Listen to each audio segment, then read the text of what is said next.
If you clicked on this video, you either want to be a pro CS2 player or maybe you're looking to improve with some very simple tips, and you've actually come to the right place. I have 3 simple tips for you guys that will definitely help you rank up in Counter-Strike and definitely change your mentality towards the game when you're training. And the first tip that I have for you is that you need to train your mental. There's too many times where I get in a faceit pug or even maybe a premier game if I'm playing with friends, and there's that one random player who just thinks that he knows everything, and then he expects the world from everyone. Now, I currently am struggling with this problem because Face It Level 10 is absolutely just trash at the moment in North America. So these people that get in my games, I do expect a lot, but that's something that you can't do when you get in games, especially if you play at a high level like me. Maybe you're watching this video and you have some ESEA League experience by playing an open, or maybe you're an intermediate or main or something like that, and you know how to team play. Like, I'll give you an example where if you're coming up connector, if you're just contacting this, you're gonna have one teammate that's coming this way that's literally just walking, holding jungle, and then he's obviously gonna switch towards this way because you're gonna have a teammate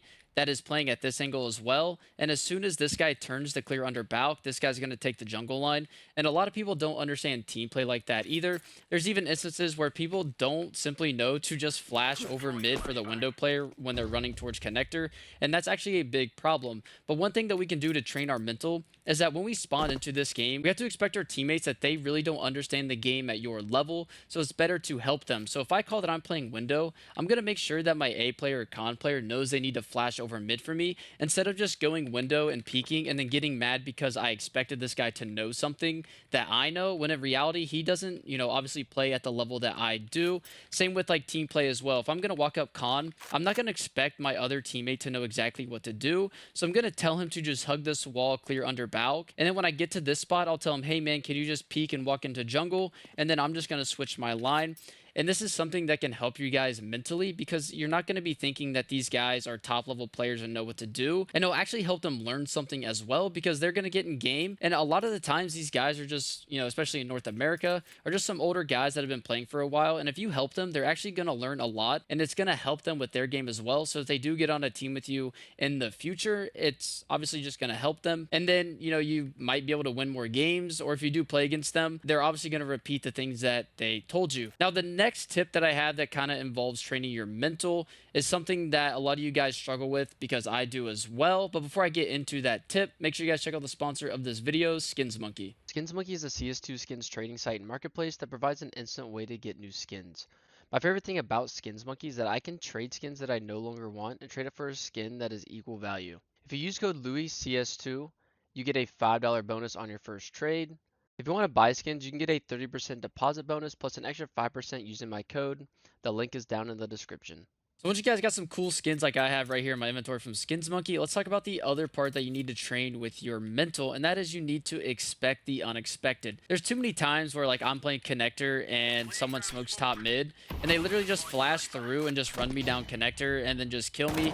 And I get surprised by it because I'm so used to playing perfect Counter-Strike, I would say. And this is just something that you need to expect when you're playing Pugs, playing Premier, whatever it is, because a lot of people don't really care since there's really no issue if they lose the game. They're just going to lose some elo. So there's a lot of players that literally just do stupid stuff. Like, they might just smoke con, flash behind con and just run up mid and just try to kill everyone because they literally don't care. And that's kind of a problem in NA right now where these people, they're these insane pug stars that just really grind out those type of plays. And then when they go play, their ESEA League match in whatever division they play, they just poop the bed because they try to play normal Counter-Strike, or plays like this are easily countered because teams are just expecting it on certain rounds. So you just need to be able to train your mind that, anything can happen in your games where like someone, maybe the window player doesn't calm that window's smoked and you're a cat player, then all of a sudden these guys are just up cat. And when you're, maybe here trying to go swing and fight mid, you're just instantly one tap and dead. And then you're going to lose B because the B anchor obviously is going to get pinned from apps and cat.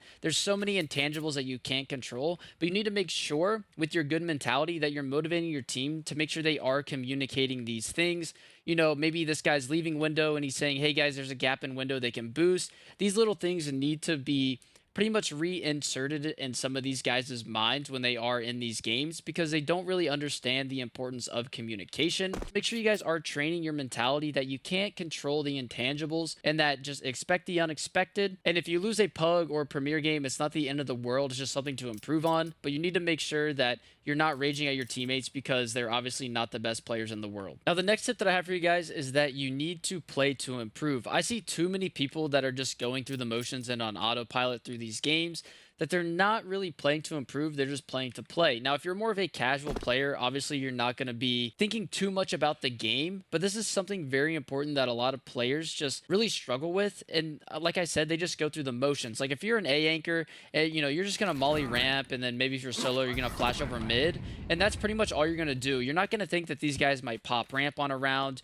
You're not going to think, hey, I need to go listen for Palace. They're on eco. Maybe they're going to do a Palace pop. There's so many things that these players, and maybe even you do it, that can definitely hurt you when you are playing, because going through the motions can be really bad for your team. Maybe you're someone that's just, hey, I'm just going to smoke con and I'm just going to sit here, and all of a sudden you're dead from cat because, again, you're just going through the motions and you're not thinking about the round. If I'm an A anchor, I'm going to be thinking of what the buy is on the other team and what they have been doing. If they've taken mid 3 rounds in a row, I'm going to think that, hey, maybe they're going to hit a site. So I'm going to molly ramp and I'm going to come under balk. I'm going to tell my con player to stay close so he can flash over for me. And I'm going to sit here and listen. This is very important because I'm not going through the motions. I'm thinking about the round and previous rounds, and I'm thinking about how to play around it, because there's too many times where players seem to struggle or be inconsistent. And it's because they're honestly, like I said, just going through the motions. You might have a game where you drop 30 kills where you're going through the motions and it's just working, and the next game you drop 5 because you're, again, just going through the motions and not thinking about the rounds.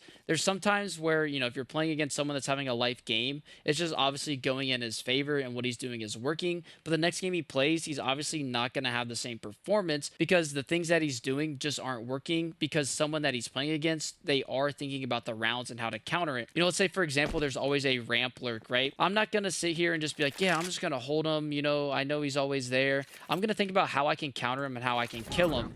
Obviously, I know that Molly missed, but I'm going to Molly ramp. And then maybe I'm going to get close, see if I can listen for him. And then I'm going to ask someone to flash ramp for me. And I'm just going to swing and I'm going to kill him. This is something that you guys need to do a lot. Play to improve. You need to think about what you're doing in the round, why you're doing it. Make it make sense, right? If I have a teammate playing on A and they're coming out A and I didn't flash for him, I'm going to think about how I could have helped him.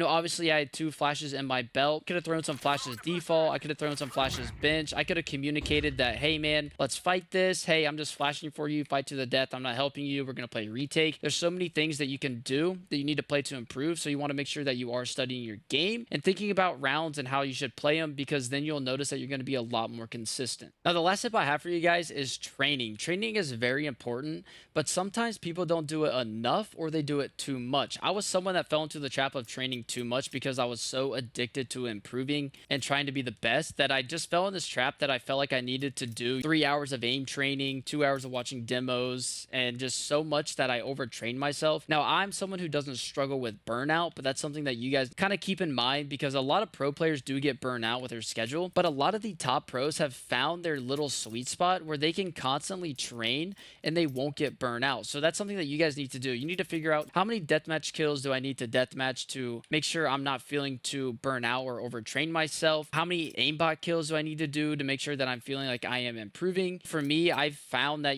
300 to 600 DM kills is really good for me, and that usually takes me around 30 minutes to do, and that's kind of my sweet spot. I used to deathmatch like 1,000 every single day, and I did notice improvement, but I realized that I wasn't really improving because around the 600 to 700 mark, I really wasn't focusing on anything. I was more focusing on the numbers, and I was trying to see how many kills I did have to try to reach that 1,000 mark. So it's really good for you guys to find out what your sweet spot is when you are training. Figure out what works for you. Maybe you're someone that likes to use aim labs like a Liege. Maybe you're trying to really improve your aim. Maybe you're trying to get that snappy aim or the smooth aim. So every time you guys are training, it's kind of like the play to improve. You need to think about what you are training. So then when you do go and train, maybe you're playing the refrag mod and you want to work on, multi-fragging. That's something that you need to train for. You need to think about when you're playing. I know there's a refrag scenario where all these guys are peeking con. Maybe you're just trying to get those 2 kills. Okay, I got them. Now I'm gonna, reset and try to get 2 again. And you're not really just going through the motions, but like I said, you're playing to improve. So make sure you guys are thinking about that when you are training and you are playing, and you're definitely going to notice a big improvement. And then make sure you are finding your sweet spot so you're always motivated and driven and not feeling burnt out, because that's the worst thing that can possibly happen if you are trying to go pro in Counter-Strike. But those are all the tips I have for you guys. So make sure you guys like the video, subscribe to the channel, and I'll see you guys in my next one. Peace out.